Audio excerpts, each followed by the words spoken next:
Well, COVID-19 disaster payments for Australian workers will be wound back by the federal government, as you just heard from the Treasurer. Joining us for his response now is the Deputy Labor Leader, Richard Marles. Richard, good to see you this morning. So, as you just heard, the Treasurer is ending COVID disaster payments. They'll be phased out over a few weeks and then they will shut off. What's your reaction to that?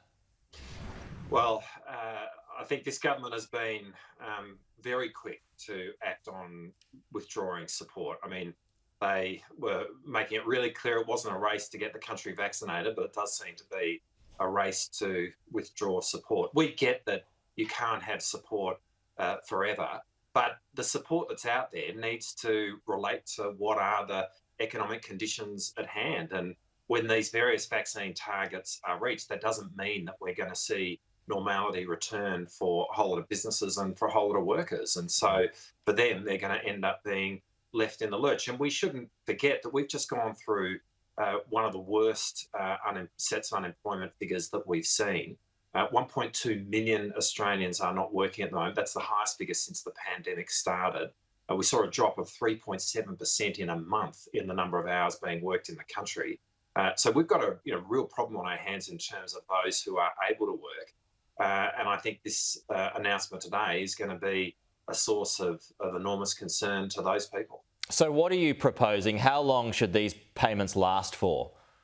Well, it's the job of the federal government to make sure that support is at hand until we return back to something which looks like normality. And for a whole lot of businesses, that's not going to be when these vaccine targets are met. And so you've got workers out there who, through no fault of their own, who'd been working up until COVID hit, but because of the circumstances of the pandemic, because of the circumstances of lockdowns or maybe density restrictions, which are still going to be in place once we hit those vaccine targets, they don't have a job. And as a result, what is going to happen with what's being proposed by the government is that those people are going to be left behind. And I think that is going to be an enormous source of anxiety for them at a point where they're wondering how they're going to get through to the other side. As I say, this is a government which was very slow in rolling out the vaccine. They didn't think that was a race. But when it comes to withdrawing support, they are quick out of the blocks. Labor thought the economy, Labor thought the economy would fall off a cliff the last time payments were cut off. It didn't happen. So why can't there be a quick economic turnaround this time? Well, I don't think anyone would suggest that the way in which the government handled the end of JobKeeper at the end of March was a success. I mean, at that moment in time, they understood, in fact, that there were going to be lockdowns in major capitals. That was what was in the budget that was being prepared at that time. There was no support that was put in place thereafter. And what we've seen since is this piecemeal response, which actually hasn't been very successful, has left workers unattached to their employers. We're now seeing masses of hours lost in the economy right now, a situation which is as bad as it's been at any point through the pandemic. And so I actually think when you look at the withdrawal of JobKeeper in March, the speed with which that occurred, but more importantly, the way in which that occurred without any thought about how the future would be met, is exactly the warning that should be in place for the government now in acting too quickly. We have seen those long queues of people in Victoria. I'm sure you've seen them. People at food banks needing help. So many businesses didn't make it through this shutdown as well. But by your measure, how long should people be able to receive disaster payments for? Because it might take them many, many months to be able to get their feet back on the ground. Do you believe that they should be paid up until that point? Well, there needs to be a realistic assessment about what's happening in the economy.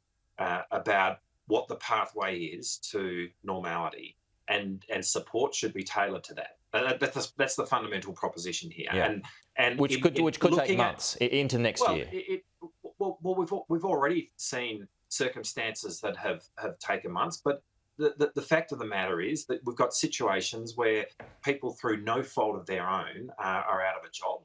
Businesses through no fault of their own who had a completely prosperous and profitable business model before COVID-19 hit are in circumstances where they can't operate. And the job of the federal government is to be providing support. I mean, this is how they've articulated it, and it's how it should be.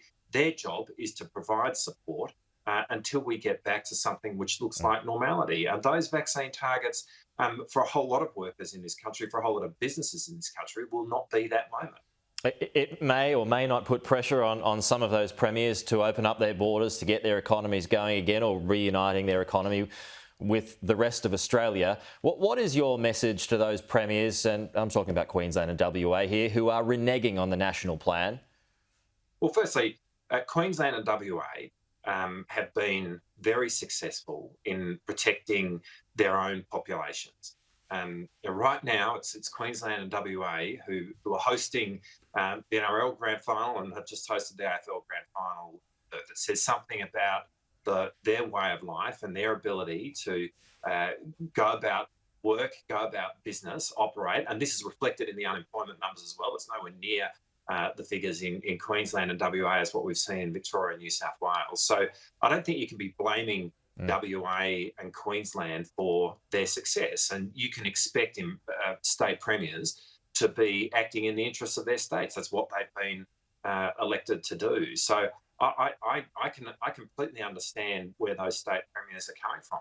I mean, a point I've made is that as we are thinking about the way in which we navigate the end of lockdowns in New South Wales and Victoria, as we navigate the path to living with COVID as we now are in Victoria and New South Wales, that's a difficult path to walk. There are difficult judgments for those premiers, and we all want to see our kids get back to school. We want to see businesses open. It's not immediately obvious to me what that's got to do with the West Australian border and travel overseas. And I get why, and travel overseas, but again, I don't see why that's got anything to do necessarily with the West Australian border. And I can understand why Mark McGowan is taking the decision he is in respect of that border. And indeed, from a national interest point of view, I think there is a national interest in having parts of the country which are COVID-free. It does allow, for example, the ability for us to play our grand finals in front of crowds, which is actually important. Just so not go and see loved I get ones. where they're at. Just not go and see loved ones, though, who've spent 18 months apart or whatever it is. It's difficult. And obviously that's a difficult situation for loved ones across the country who are divided by those borders. Yeah. That's a function of more than anything else, that's a function of the pandemic. And we do need to, obviously think about how we get to the other side of this. It'd be nice to see some national leadership here, but obviously Scott Morrison has gone completely missing in respect of this whole conversation from the very beginning of COVID. But at the end of the day, those premiers are going to govern in the interests of their the people in their state, which is what they are elected to do, and I can completely understand. Richard Marles, thanks for your time. Thanks, Pete.